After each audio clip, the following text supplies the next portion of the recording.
Whether you're looking for answers to specific life questions or simply hoping to become the best version of you possible, welcome to the Mental Breakdown and Psychreg podcast, where we offer insight, information, and strategies based upon research and years of practice as psychologists.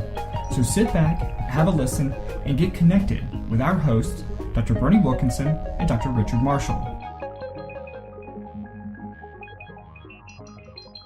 Welcome back. Richard, are you feeling better? It was unbelievable. So we record a lot of these podcasts back to back on Saturday mornings, and so here we are at 8:15, and I think that we have, for those of you who listened to yesterday's podcast, First of all, please let me apologize for yesterday's podcast. It was a true... I don't even know the word. We've been laughing about it for the last 15 minutes at least, because our phone was ringing. And ringing. Here in the office, it just kept going and going. I'm sure that you could hear it, and it really had you. It really had your attention. Well, two things happen when the phone starts to ring. Uh-huh. First of all, it's very distracting, and I'm seeing I have people coming in today, right? Although it's Saturday, and I was afraid that maybe one of them had an emergency, or right. they were frantically trying to call us and say, "Hey, look, I can't be there," so they were being considerate. But I couldn't just get up and walk out. We're in the middle of taping a podcast, so I couldn't just walk out of the room. So that was my first. But then it kept. It kept going. It kept going. And they would hang up, and then they would call back, and they would hang up, and they would call back. And either somebody's in crisis, which is another possibility, and they're calling the only number they have, or they're not coming in. And I was thinking about all that. But what happens when the phone starts to ring is Dr. Berney starts talking. Because he wants to talk through it. Right? You're trying to focus. Right. So you start to talk through the phone, because it bothers you when the phone's ringing. It does, and so I try to stay focused. We've had this happen many times, and so for you to stay focused, you start talking, and then you talk, and then I stop talking, and I'm listening to the phone, and it was really disconcerting. So and then I apologize for my bit of. And then it was funny because then I would pause and I would go, "Yeah, right." And I couldn't. Yep. I couldn't figure out a way to re-enter the conversation because my concentration had been so fragmented, and he was prompting me to say something, and never mind, just take it away, Yeah. I was going to walk off the set, just throw my microphone down and walk off the set. So we apologize for that bit of. It was great. Folly. It was great. You like it. Fun times. You like it when I have those ADHD breakdowns, don't you? I do. Man. Now today... This is what untreated ADHD looks like, by the way. Today we're going to talk about some of the recent research. I'm getting us back focused. All right. It turned out to be a fax machine calling us. You still got to finish it up. Because I finally checked and I said... It's from Minneapolis. We don't know anybody in Minneapolis. And then it was a beep when I finally did answer it during the break. So again, yes, we apologize for our tendencies. Yeah. So if you're in Minneapolis and you keep calling us, please don't on Saturday mornings because we're not going to answer it. We're trying to record here. We have work to do. Come on now. We're pushing back. Okay. So we're going to talk about what today? We're going to talk about prevalence today because this is the recent research that's been coming out and it's really calls for some attention for us to really pay attention to this. It's alarming because those of us who have been in this business for a few years, when we see numbers like this, it gives us pause. Right. And it should give everybody pause. But let's sort through it carefully and make sure we understand it. Right. So we know that, or we've talked before about the relatively high prevalency rate of 1 in 68 children. That's right. That was alarming when we saw that. And it has been overreported and overgeneralized because we oftentimes refer to it as 1 in 68 children. Right. But it's the actual research was 1 in 68 8-year-olds. By age 8. Right. There was a cohort of about 10,000 children from 6 or 7 or 8 states that they follow, that the Center for Disease Control in Atlanta follows over time. And yes, by age 8, 1 in 68 children will receive a diagnosis of autism. And that data came out in 2012.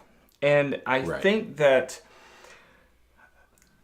That distinction, just very quickly, I think is really important, because what's happening today is that sometimes kids are getting a diagnosis of autism, but then that diagnosis is taken away later on once they respond to intervention. We've heard reports of people who, claimed that,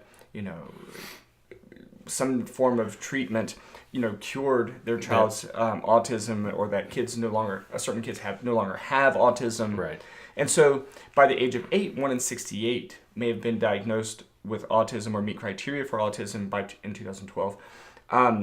But that doesn't necessarily mean that 1 in 68 teenagers or 1 in 68 adults have it, because, again, there are some of those people who ended up dropping the diagnosis.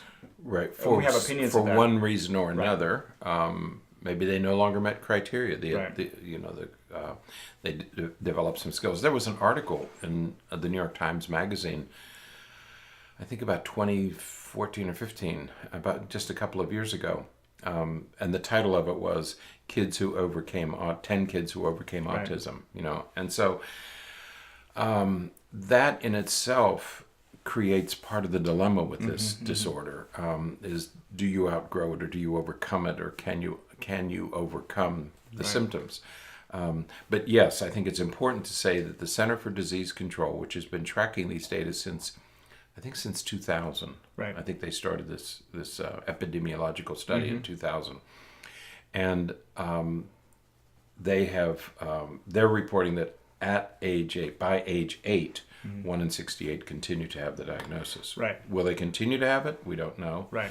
Were there more before that? Probably. But by age 8 is the marker that they use. Right. Now, the new statistics comes from 2014, which is the most recent year for which the comprehensive data are available from the CDC, and more specifically the Autism and Developmental Disabilities Monitoring Network. Yeah, and we caution you, I think we put a couple of articles up, and because one of them says, based on data from 2018, right. That was a misprint of some type. Right. These data are from 2014. Right. Because it takes a couple of years to get all the data. We're talking about multiple states, multiple sites. For 10,886 kids. It takes a long time. Right. So the most recent data are from 2014. They were reported in 2018, but they're from 2014. Right.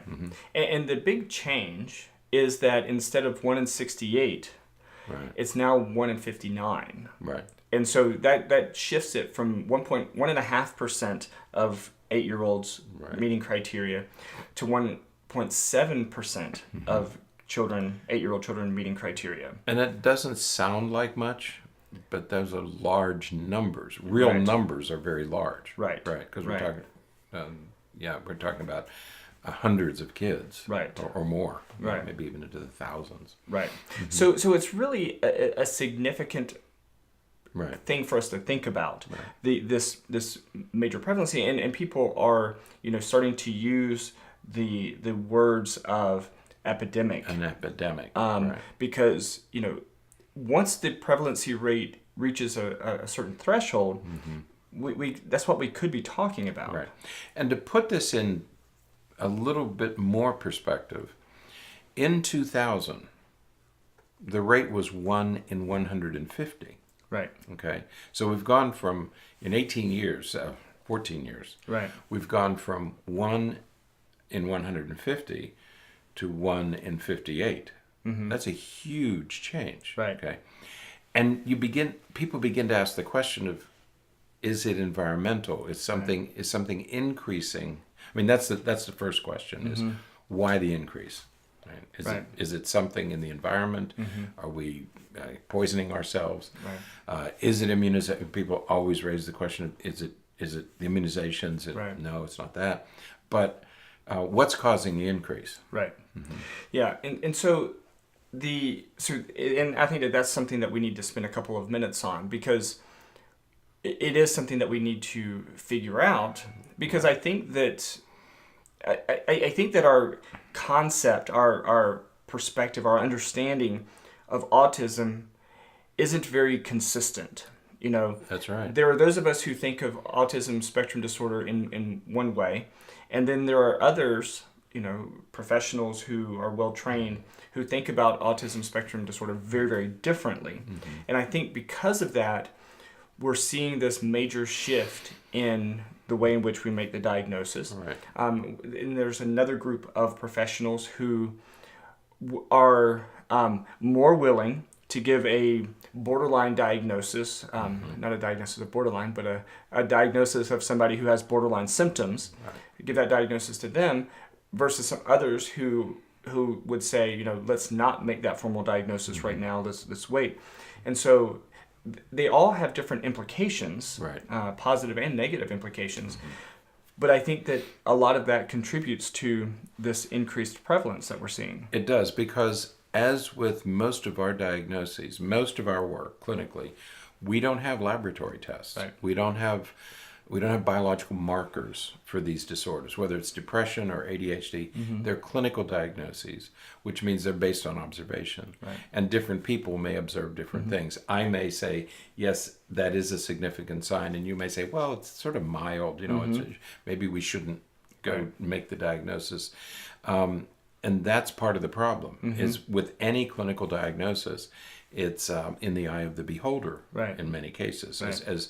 As accurate as we try to be and as precise as we try to be, there still is an interpretive mm-hmm. perspective and a perceptual. I believe that this behavior signifies, and somebody else could look at it and say, no, I don't think so. Right.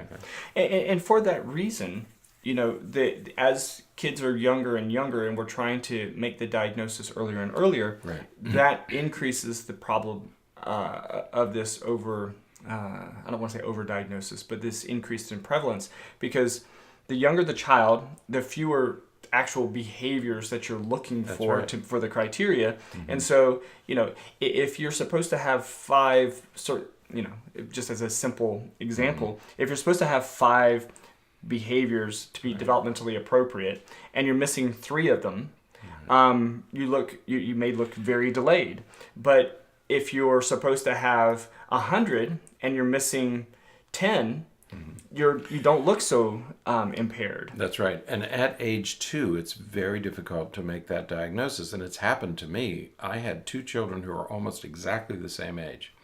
When I saw them at 2, they looked almost identical based on their language functions. Right. And the repetitive behaviors hadn't appeared yet. Right. That category hadn't mm-hmm. Emerged developmentally. Right. And so at that age, both of these children had language deficits. Mm-hmm. Neither was speaking. Right. Okay. Mm-hmm. One of them turned out to develop language and everything adequately, and the other developed the symptoms of autism. Mm-hmm. It was impossible to tell the difference when they were around 2 years of age, because they were both should have been speaking and they mm-hmm. weren't. Mm-hmm. One of them eventually, by about age 4, it was clear that one was acquiring it, one wasn't. Yeah. We struggle with this. Another good example is walking. Mm-hmm. We say, well, children should walk at 12 months. Mm-hmm. Well, we don't mean 12 months. We mean somewhere between 10 and 14. Right. Okay. But if you look at a 14-month-old, you can tell whether that person is eventually going to acquire the skill versus the person who's not going to acquire the skill. And that's the sort of clinical judgment mm-hmm. that you're expected to make. But we're not talking about walking. We're talking about more subtle behaviors. Right. Eye contact, communication mm-hmm. skills, social interactions. Right.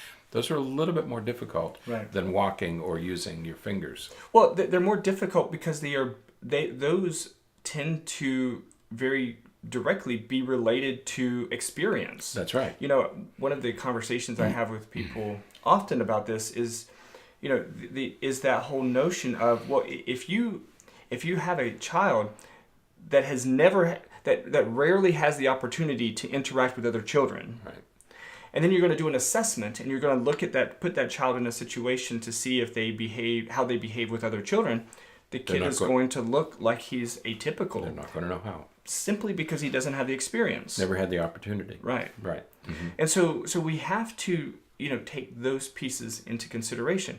It's the same thing with language. Many times kids will, develop rudimentary language to communicate their needs, cookie, milk, bottle, those kinds of things. But to really get that, that 2 to 3 word sentences, you have to have somebody talking to you. Right. You have to have that engagement.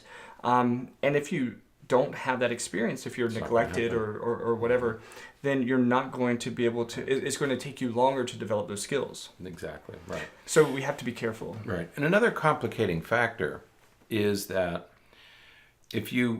for children who are taken to a pediatrician for regular well baby checkup, what we call well baby checkups, Right. okay, they go in at 3 months and 6 months and 9 months. Pediatricians now do universal screening for autism. They've been trained. They know to do this.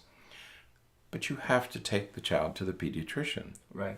And many children don't go to those Right. They either don't have a pediatrician or they're not taken to the pediatrician and they don't have these regular well baby checkups.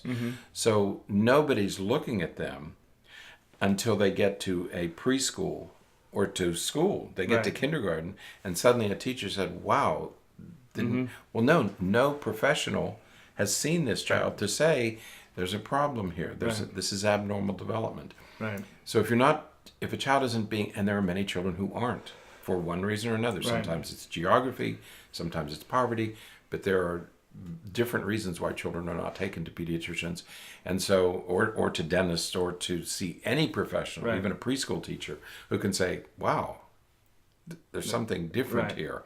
And again, it's a matter of experience and exposure. If they're not being seen by somebody, no one's going to know until they get to school. Absolutely. And the only other piece that I would add to that is that, even though a lot of pediatricians are doing those evaluations and looking at that, we still have the phenomenon where, there's a good portion of pediatricians who are only rudimentarily, they only have a little bit of training in this, and so they'll go through those checklists, but they may not ask. They may ask, how does he interact with other kids? Oh, well, he doesn't interact with other kids, and those follow-up questions of, well, have you ever exposed him to other kids? How does he do in pre-K? How does he do in church Sunday school? How does he do on the playground? And if you don't ask those follow-up questions, then you don't know how much experience this kid may have. And so we do run into those kinds of issues. And so you go down the checklist, you're checking everything off because that's what the parent's saying or what you're seeing. And we attribute it to autism instead of attributing it to lack of exposure. Right. Or, just no experience. Right. Yeah. These data from 2014. Mm-hmm. DSM-5 was 2013. Right. So there's a mix of possibly a mix of diagnostic criteria here too. Is that these data from 2014 are going to be largely based on DSM-4 criteria. Mm-hmm. Yeah. It'll be interesting when the new data come out for 16 maybe. Because I'm thinking that we're making the diagnosis more often. Mm-hmm. In the days, and you were there, you worked in a hospital with DSM-4. Right.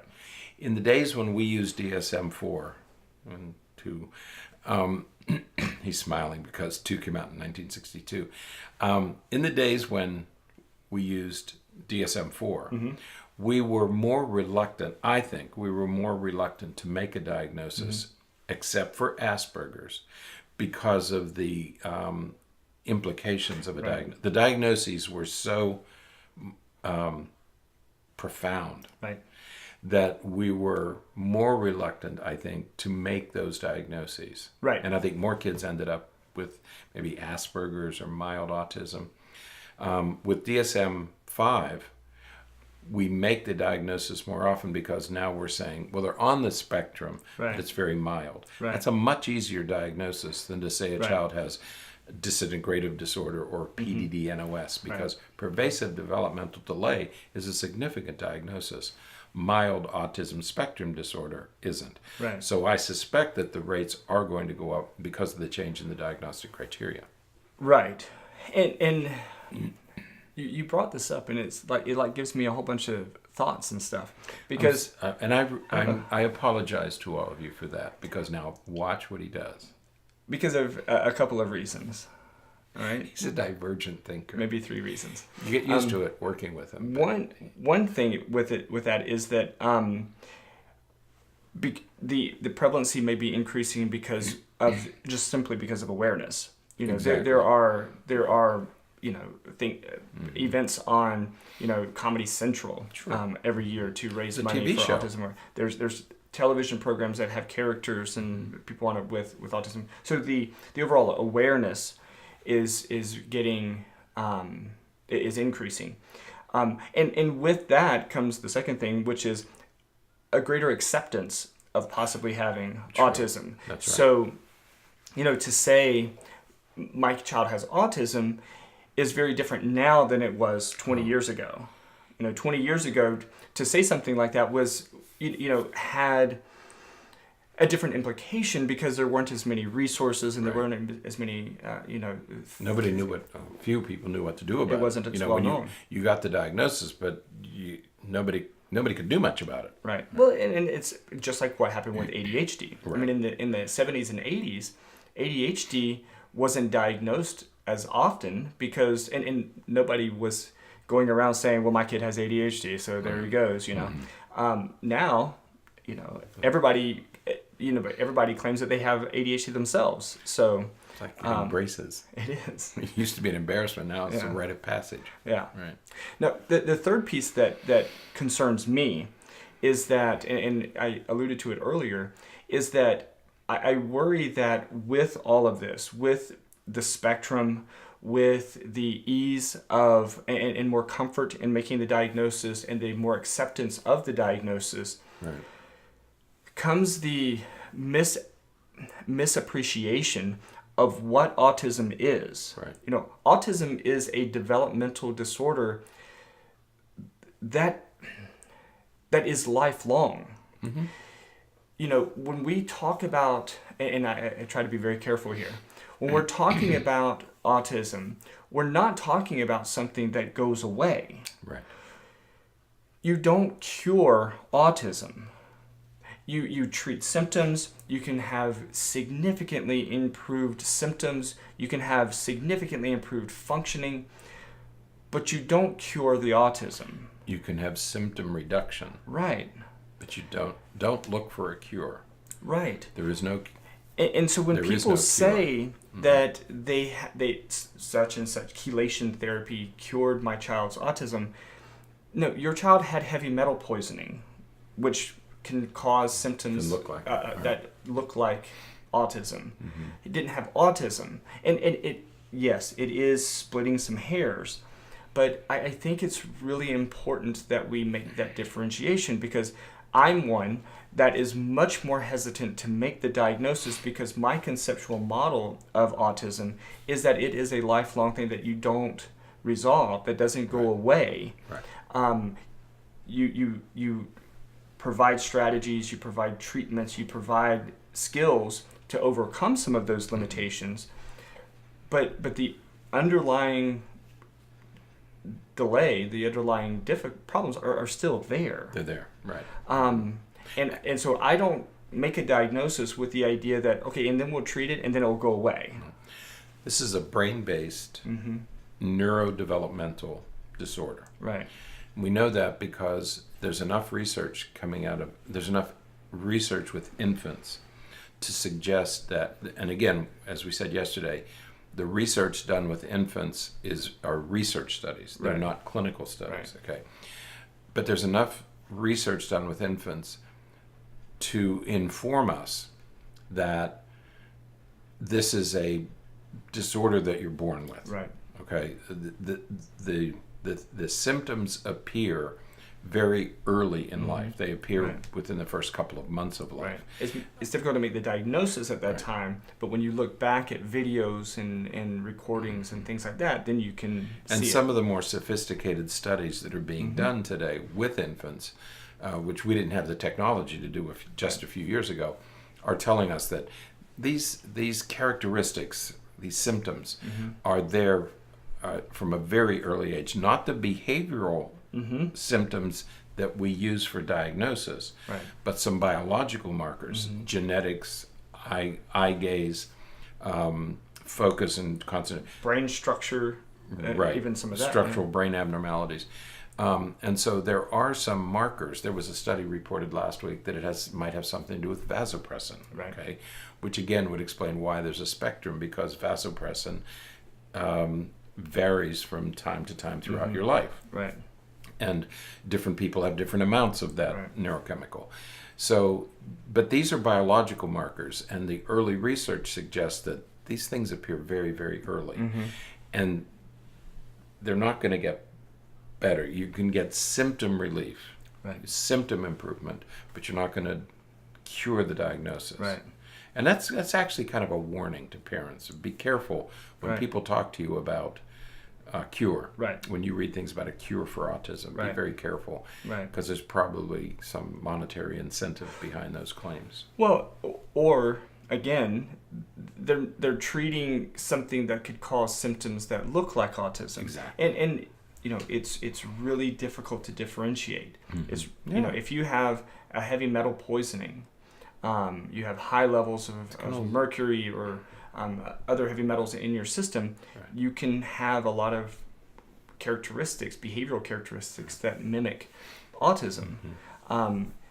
Do chelation, get those heavy metals out, and those symptoms may go away. Right. You get symptom relief. Right. Right. But it doesn't mean that autism was cured. It just Right. means that a heavy metal poisoning was cured. Right. And there's other things that are similar. So Yeah. And you also have the issue of comorbidity. Right. You know, if you have autism, you can also have ADHD. Right. Well, if you treat the ADHD, then you get some changes. Yeah. But you be careful of cure. Absolutely. So, all right. Well, this podcast went a little bit longer than we typically do. So, But it was worth it. I think And no so, too. phones? No phones during this. Wow. So how tomorrow much we're going better to talk about how we assess yes. ADHD, Autism Spectrum Disorders, some of the different tools and instruments that we use for that. So Right. that will be tomorrow. Tomorrow? All right? Yep. Okay. Until then, stay happy, stay healthy, and forget to be afraid. Thanks for sharing this episode of the Mental Breakdown and Psychreg podcast. Be sure to check out the show notes for links to follow us on Twitter and subscribe to our YouTube channel, where you will find all of our previous podcasts and much more. We would be honored if you would become a patron through patreon.com, where any donation you can manage will go to the development and creation of more content. Just visit patreon.com/thementalbreakdown for more information. Thanks again for listening. Have an awesome day, and we look forward to being back in your feed tomorrow morning.